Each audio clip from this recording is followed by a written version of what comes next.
नमस्कार, मैं बजरंग सिंह आपका एसके बुक्स के यूट्यूब चैनल पर स्वागत करता हूं। आज हम बात करने वाले हैं यूपी पुलिस भर्ती के बारे में, जिसमें हमारी ये यूपी पुलिस की एसके बुक्स है। हमारी ये एसके की यूपी पुलिस की बुक्स है ये,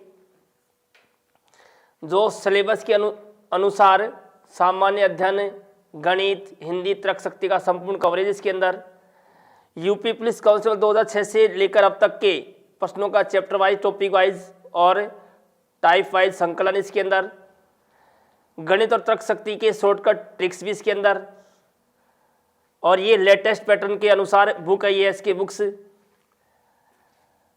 और ये हमारी एसके बुक्स है जो इसके अंदर है, पेपर सेट दिए गए हैं इसके अंदर।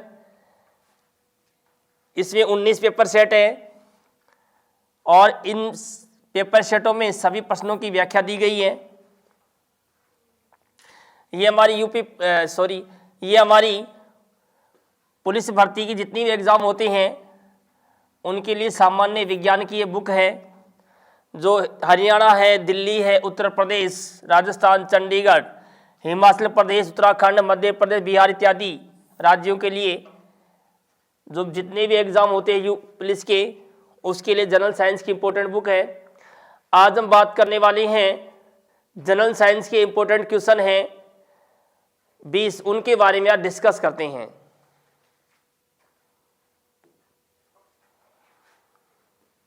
प्रश्न नंबर 1, ग्लूकोज का रासायनिक सूत्र क्या होता है? ग्लूकोज है उसका रासायनिक सूत्र है, ऑप्शन ए सही है, C6H12O6। यह है ग्लूकोज का रासायनिक सूत्र है। और यह है जो पदार्थ है, यह है यौगिक, तुरंत ऊर्जा प्रदान करने वाला यौगिक है। तो धावक होते हैं, दौड़ने से पूर्व ग्लूकोज का घोल पीते हैं।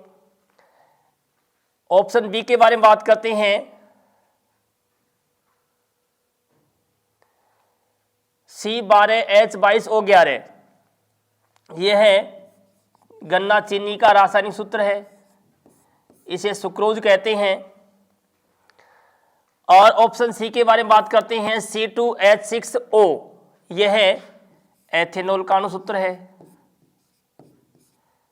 इसे एथिल अल्कोहल भी कहते हैं। इसका उपयोग शराब के रूप में किया जाता है। ऑप्शन डी है NaCl, सोडियम क्लोराइड, इसे साधारण नमक कहते हैं। इसका उपयोग भोजन में किया जाता है। प्रश्न नंबर 2, निम्न में से कौन सा पदार्थ ऊर्जा प्रदान नहीं करता? तो इसमें ऑप्शन है डी सही है, विटामिन। कि विटामिन है ये केवल प्रतिरोधक क्षमता प्रदान करते हैं और ये भोजन के रूप में ही ग्रहण किए जाते हैं, हमारे शरीर में इनका निर्माण नहीं होता है। ऑप्शन ए के बारे में बात करें, कार्बोहाइड्रेट, यह सर्वाधिक मात्रा में भोजन के रूप में ग्रहण किया जाने वाला घटक है। और कार्बोहाइड्रेट का अच्छा स्रोत है चावल। चावल में सर्वाधिक मात्रा में कार्बोहाइड्रेट पाया जाता है। वसा की बात करते हैं, यह सर्वाधिक ऊर्जा प्रदान करने वाला भोजन का घटक है।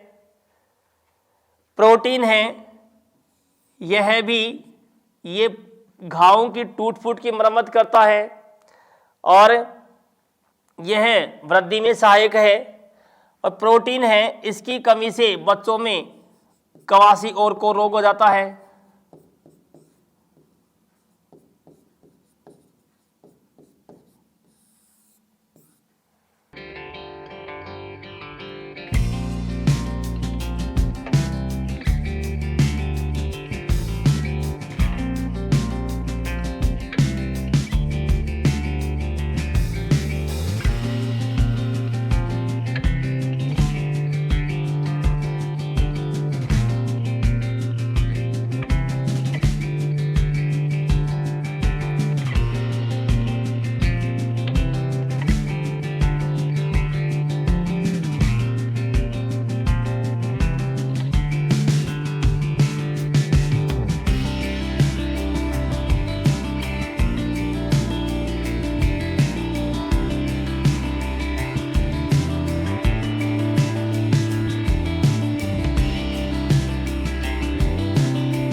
प्रश्न नंबर 3,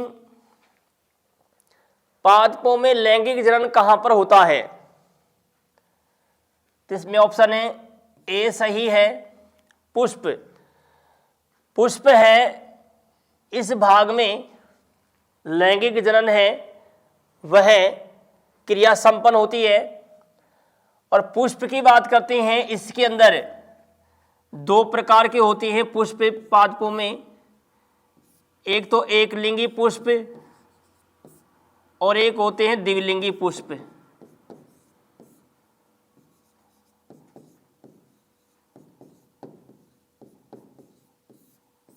तो एक लिंगी पुष्प हैं, इनकी बात करते हैं, इनमें या तो स्त्री केसर होगा या पुंकेसर होगा। और द्विलिंगी पुष्प में स्त्री केसर है, पुंकेसर है, दोनों भाग पाए जाते हैं। तो एक लिंगी पुष्प है जैसे खीरा है, ककड़ी है, तरबूज है, ये एक लिंगी हैं। जबकि द्विलिंगी हैं जैसे मटर है, जितनी भी दालें हैं, सरसों हैं, गुड़हल है, ये द्विलिंगी पुष्प होते हैं। तना है, यह पादप को यांत्रिक सहारा प्रदान करता है।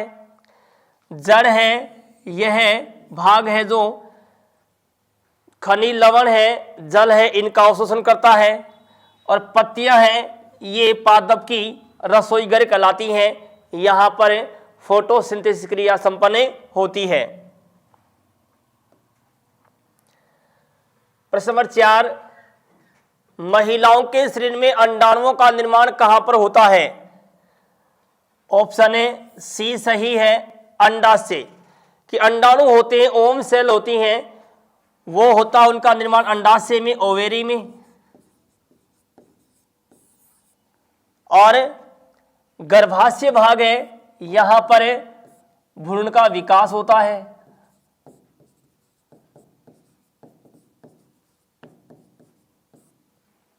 अंडवाहिनी है, यहां पर निषेचन प्रक्रिया संपन्न होती है।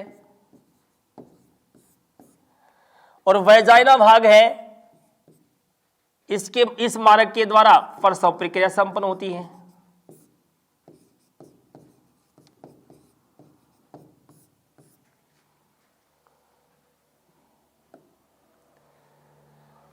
प्रश्न नंबर 5, 2 युग्मकों के संयोजन को कहते हैं? ऑप्शन ए सही है, निषेचन, फर्टिलाइजेशन।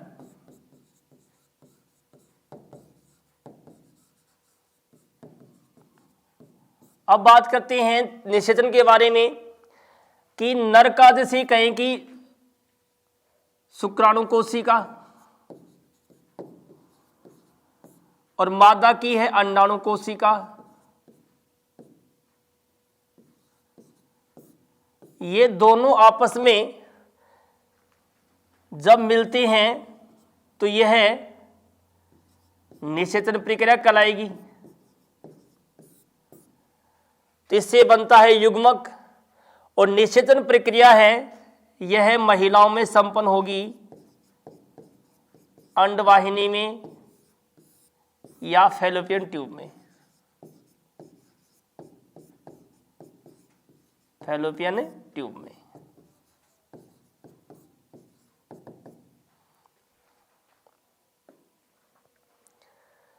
प्रश्न नंबर 6, कौन सा भाग गर्भाशय के अंदर बढ़ने वाले भ्रूण को पोषक तत्व प्रदान करता है? तो ऑप्शन इसमें ए सही है, प्लेसेंटा, या हिंदी में नाम इसका अपरा। प्लेसेंटा कहें, अपरा कहें, इसके द्वारा पोषक तत्व प्रदान किए जाते हैं। और यह एक अस्थायी नलिका होती है और ये प्रसव के पश्चात स्वतः ही इसको अलग कर दिया जाता है। एम्नियोटिक थैली होती है, इसके द्वारा भ्रूण है यह घिरा होता है। डिंब वाहिनी है या अंडवाहिनी की बात करते हैं कि यहां पर निषेचन प्रक्रिया संपन्न होगी।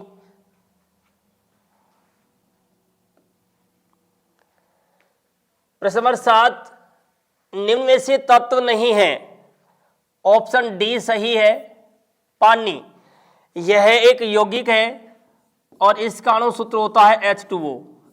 तो पानी है यह एक यौगिक है, जबकि एल्यूमिनियम है यह भी तत्व है, इसका प्रतीक चिन्ह Al होता है।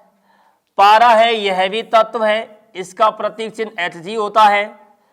सोना है यह भी तत्व है, इसका भी प्रतीक चिन्ह होता है Au, ओरम।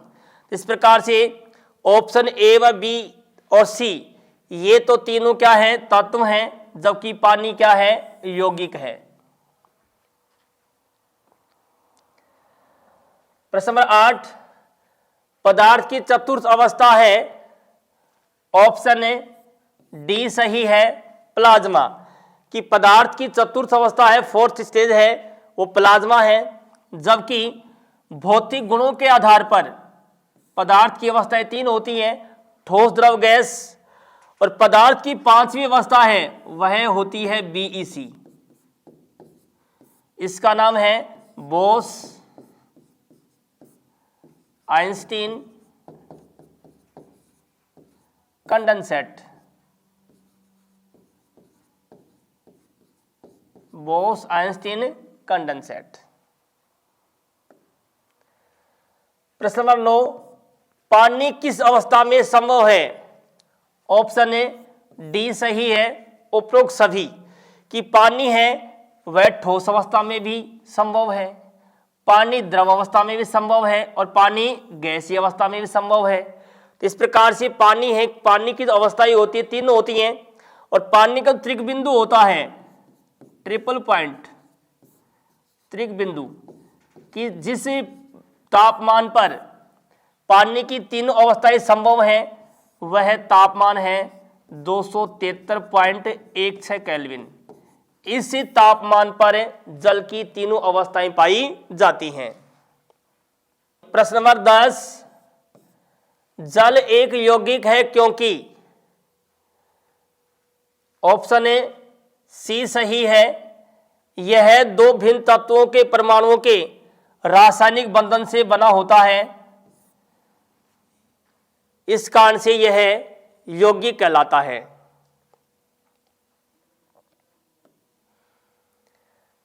प्रश्न नंबर 11, मिश्रण कितने प्रकार के होते हैं? ऑप्शन ए सी सही है, दोनों। सममांग मिश्रण भी होता है और असममांग मिश्रण भी होता है। तो मिश्रण है ये दो प्रकार के होते हैं। अब बात है सममांग मिश्रण की, कि वह मिश्रण जिसमें विलयन के अंदर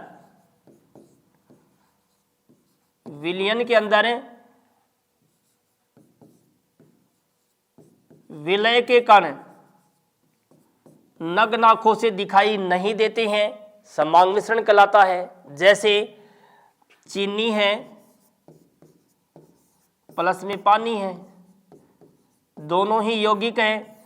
जब इनको मिलाया जाता है तो घुलने के पश्चात जो विलय पदार्थ चीनी है और विलायक पानी है, इसमें घुलने से बनता है पदार्थ विलयन। तो इस विलयन के अंदर जो विलय पदार्थ है चीनी, इसके कण है नग्न आंखों से दिखाई नहीं देंगे, तो यह कहलाएगा सममांग मिश्रण। और असममांग मिश्रण है, इसके अंदर विलय प्लस विलायक ये मिलकर के विलयन बनाएगा। इसके अंदर विलयन के अंदर विलय के कण हैं, ये नग्न आंखों से दिखाई देंगे, तो यह कहलाएगा असममांग मिश्रण। और असममांग मिश्रण है, इसको भौतिक प्रक्रिया के द्वारा विलय तथा विलायक के कणों को अलग अलग किया जा सकता है। प्रश्न नंबर 12, वाटर गैस निम्न में से किसका मिश्रण है? ऑप्शन ए सी सही है, CO+H2।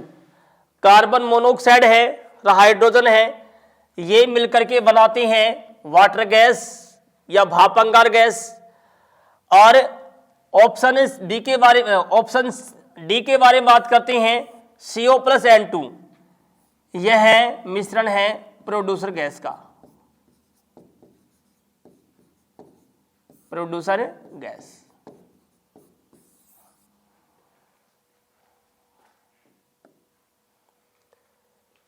प्रश्न नंबर 13, निम्न में से कौन सा पदार्थ शुद्ध नहीं होते हैं? तो इसमें ऑप्शन है सी सही है, मिश्रण। कि मिश्रण है ऐसा पदार्थ है, यह शुद्ध नहीं होता है क्योंकि इसके अंदर अलग अलग जो यौगिक होते हैं वे अनिश्चित अनुपात में मिले होते हैं, और अनिश्चित अनुपात मिलने के पश्चात जो पदार्थ बनाते हैं मिश्रण कहलाता है। तत्व है यह भी शुद्ध होते हैं, और यौगिक होता है यह भी शुद्ध होता है। इस प्रकार मिश्रण है ये शुद्ध पदार्थ नहीं है, ये क्या है? अशुद्ध पदार्थ हैं। प्रश्न नंबर 14, ध्वनि का वेग अधिकतम होता है। तो इसमें ऑप्शन है सी सही है, स्टील में। कि ध्वनि का वेग है स्टील में सबसे अधिक होता है, और इसका मान होता है 5920 मीटर पर सेकेंड स्टील के अंदर। जबकि वायु में है ध्वनि का वेग होता है 332 मीटर पर सेकेंड। इस प्रकार से ध्वनि का जो वेग है न्यूनतम वायु में होता है। पानी में है ध्वनि का वेग वह होता है 1493 मीटर पर सेकेंड। तो इस प्रकार से ध्वनि का वेग अधिकतम स्टील में है और न्यूनतम किस में है? वायु में है। प्रश्न नंबर 15, मनुष्य द्वारा ध्वनि का श्रव्य प्रयास है। इसमें ऑप्शन है बी सही है, 20 हर्ट्ज से 20,000 हर्ट्ज। कि मनुष्य के द्वारा जो ध्वनि सुनी जा सकती है उसका रेंज है 20 हर्ट्ज से लेकर के 20,000 हर्ट्ज तक का। जबकि मनुष्य है वह 20 हर्ट्ज से नीचे की ध्वनि नहीं सुन सकता, तथा 20,000 हर्ट्ज से अधिक आवृत्ति वाली ध्वनि नहीं सुन सकता। तो जो श्रव्य परास के आधार पर परास व आवृत्ति के आधार पर ध्वनि तरंगे हैं वो होती है 3 प्रकार की। एक तो होती है श्रव्य ध्वनि तरंगे, एक अश्रव्य ध्वनि तरंगे, और तीसरी है पराश्रव्य ध्वनि तरंगे। तो इनकी जो रेंज होती है श्रव्य ध्वनि तरंगों की वो तो होती 20 हर्ट्ज से 20,000 हर्ट्ज तक। अश्रव्य ध्वनि तरंगे होती हैं, इनकी रेंज होती है 20 हर्ट्ज से कम। तो भूकंप तरंगे हैं वे अश्रव्य ध्वनि तरंगे हैं। पराश्रव्य ध्वनि तरंगे हैं उनकी रेंज होती है 20,000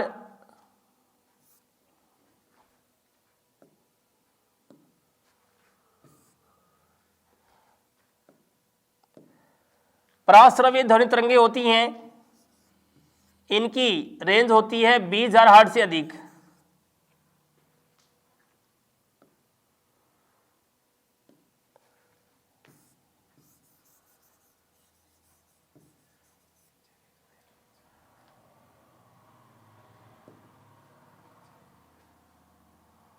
पराश्रव्य ध्वनि तरंगे हैं, इनकी आवृत्ति होती है 20,000 हर्ट्ज से अधिक।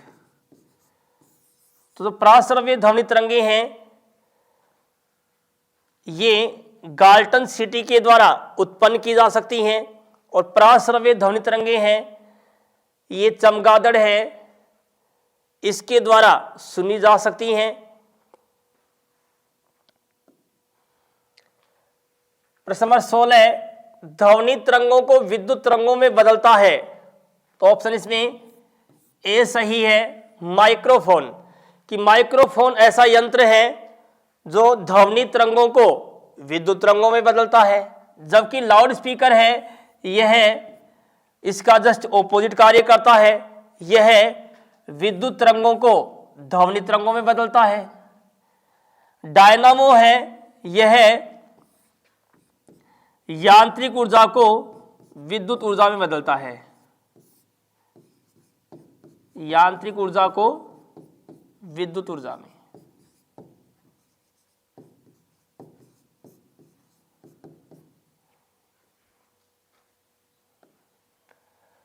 प्रश्न नंबर 17, चंद्रमा पर अंतरिक्ष यात्री अपने साथी की आवाज नहीं सुन सकता क्योंकि।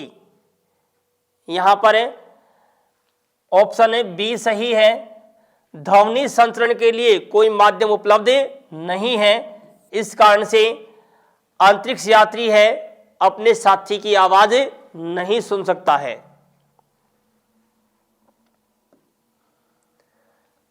प्रश्न नंबर 18, ध्वनि की प्रबलता या तीव्रता का मात्रक है।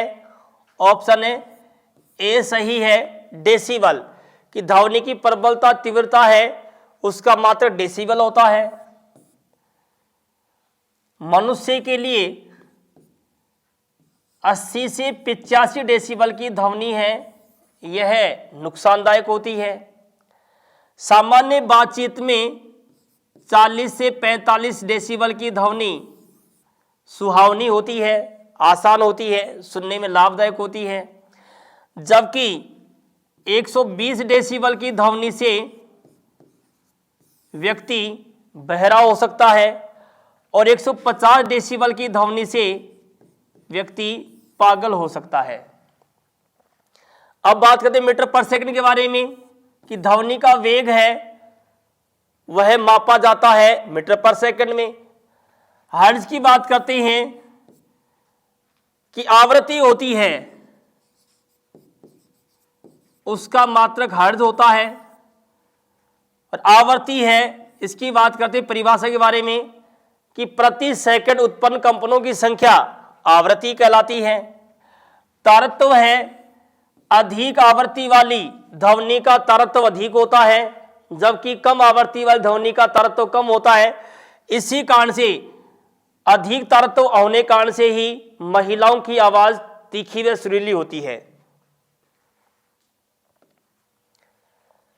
प्रश्न नंबर 19, एम्पियर इसकी इकाई है। ऑप्शन ए डी सही है, विद्युत धारा, कि एम्पियर है विद्युत धारा की इकाई है, जबकि शक्ति की इकाई है वाट। प्रतिरोध है इसकी इकाई क्या है, ओम है, जबकि विभवांतर है इसकी इकाई है वोल्ट।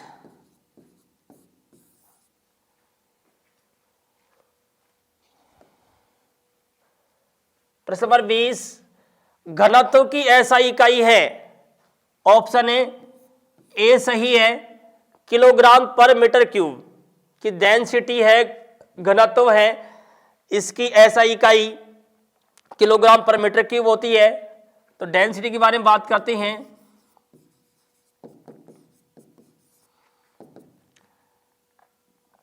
कि द्रव्यमान बटे आयतन, द्रव्यमान बटे आयतन, द्रव्यमान है इसकी इकाई किलोग्राम होती है, पर आयतन की इकाई क्या मीटर क्यूब होती है। इस प्रकार से डेंसिटी है घनत्व है इसकी इकाई किलोग्राम पर मीटर क्यूब होती है। धन्यवाद।